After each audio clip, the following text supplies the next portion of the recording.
welcome back to my channel. So today it will be another one of those chatty videos. I've got a lot of comments and a lot of questions after the video that I posted about differences, which I'm gonna link it up below here, and about the differences like cultures, shocks and differences that pretty much I experienced, you know, after moving from Poland to US. So this is like a follow-up video because so many of you ask me why and how did I come in here, and you know, just to kind of give you continue that you know, the topic. So yeah, if you want to learn more about why am I here, how did I come here, please keep watching. Okay, so I came to America because one of the summer courses when I attended for music in Poland, I met a New York Philharmonic violinist who happened to also be a violin professor at the Montclair State University in New Jersey. And he pretty much, you know, I took classes with him over the summer in Poland, and he really liked my playing, and he literally just asked me, why don't you come to US to study with me? And I was like, you gotta be kidding me, like who would do that? I mean, first of all, it's like so far away, and I thought my parents would never agree for that. And you know, I was just about to start my conservatory, which is equivalent of the university. So I started to attend the Chopin Conservatory of Music in Warsaw, and you know, I thought I'm gonna be perfectly fine. That's what I want to do. That's what I'm gonna do. But after studying this for a semester or so, I think it was semester.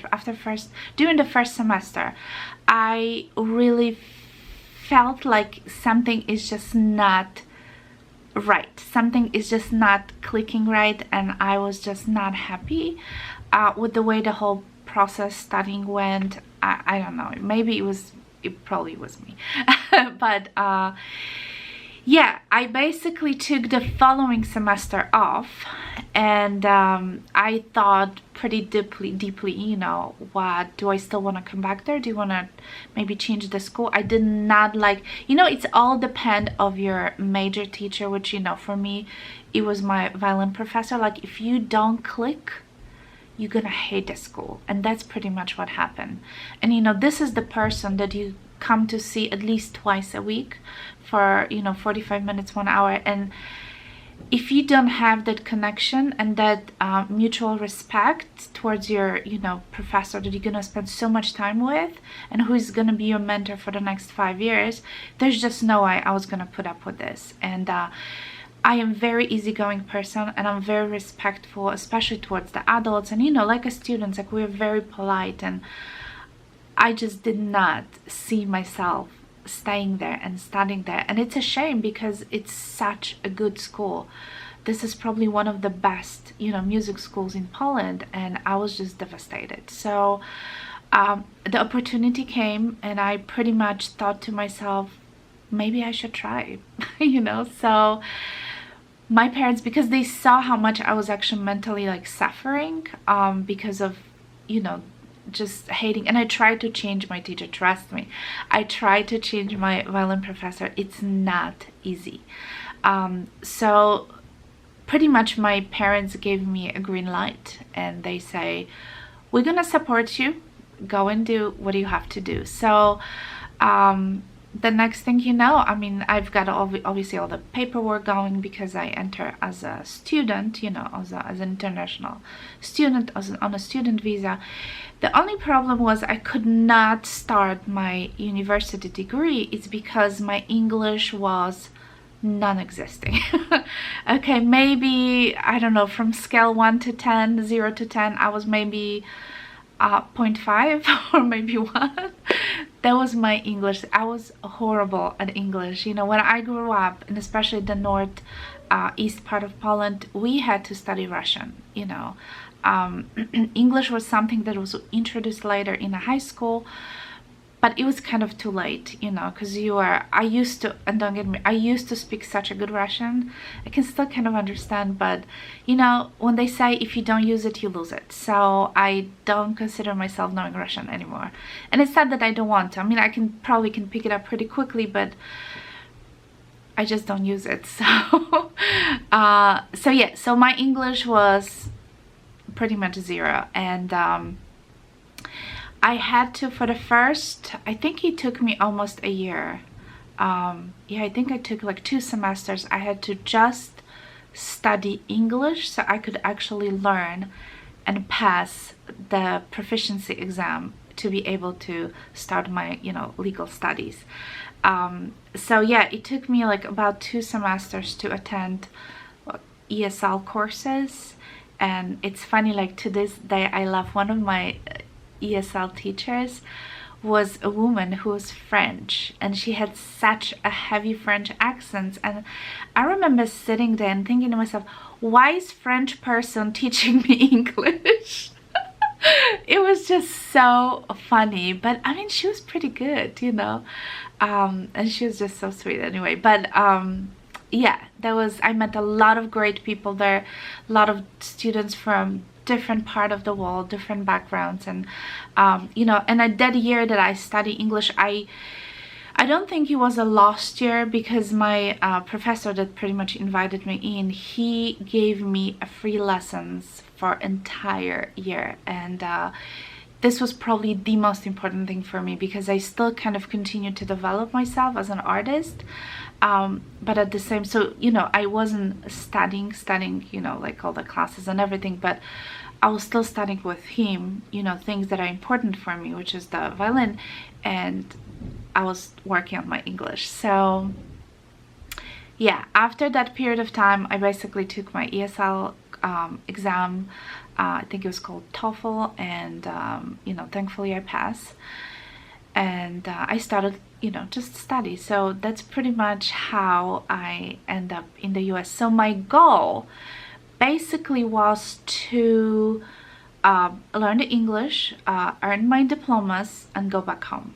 I had no interest whatsoever of staying in the US. But the truth is, the longer you are, the more attached you become to the place. And I came to the US as a very young person, and I think this was the time when you end up being developed as an adult, you know what I mean? Like, you growing up and you've learned things and customs and habits and other things. And most of my growing up adulthood, I end up being here. So basically that's what happened. That's how I end up being in America.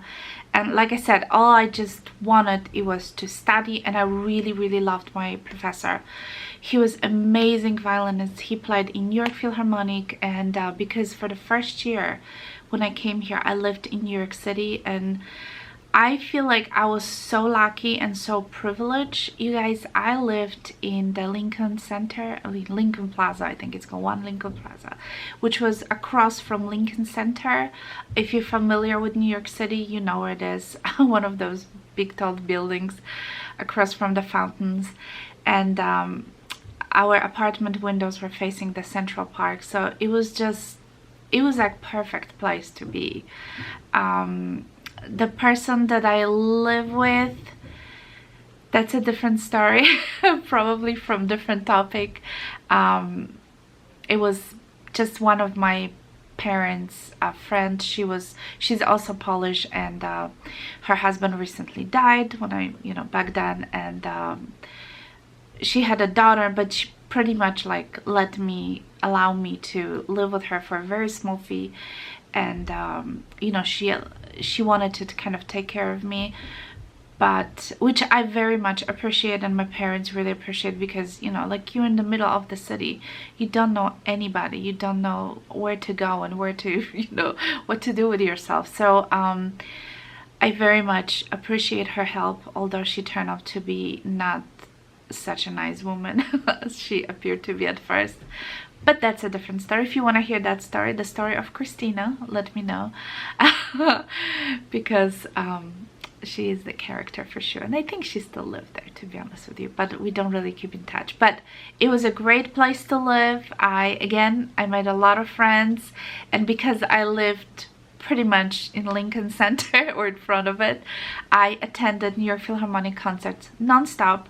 I had no money to buy tickets, but because of my professor who played in the symphony, he always dropped me some tickets, and I pretty much was like a subscriber, you know, just going non-stop. So after about a year, I moved to New Jersey because that's where the school was. So, you know, it was kind of commute, even though it was only 20 minutes by bus, but it was kind of difficult to commute and, you know, kind of get into this kind of university vibe, and hey, I need to catch my bus the way back way to New York. So it was just a little bit difficult to do this way, and yeah, Christina got a little crazy, so I had to move. Just for my own mental health, I just had to go. So anyway, yeah, that's pretty much how I end up in here, you guys. And if you wanna know more of that story, how things progress from, you know, from there, from the time I moved to New Jersey, please let me know if you want to me continue that topic. But that's pretty much cover the idea of why I came here, and you know, how I came here. So yeah, let me know if you have any questions, and if you like this kind of a video, give it a thumbs up. If you're new to my channel, please subscribe, and I'll talk to you soon. Bye.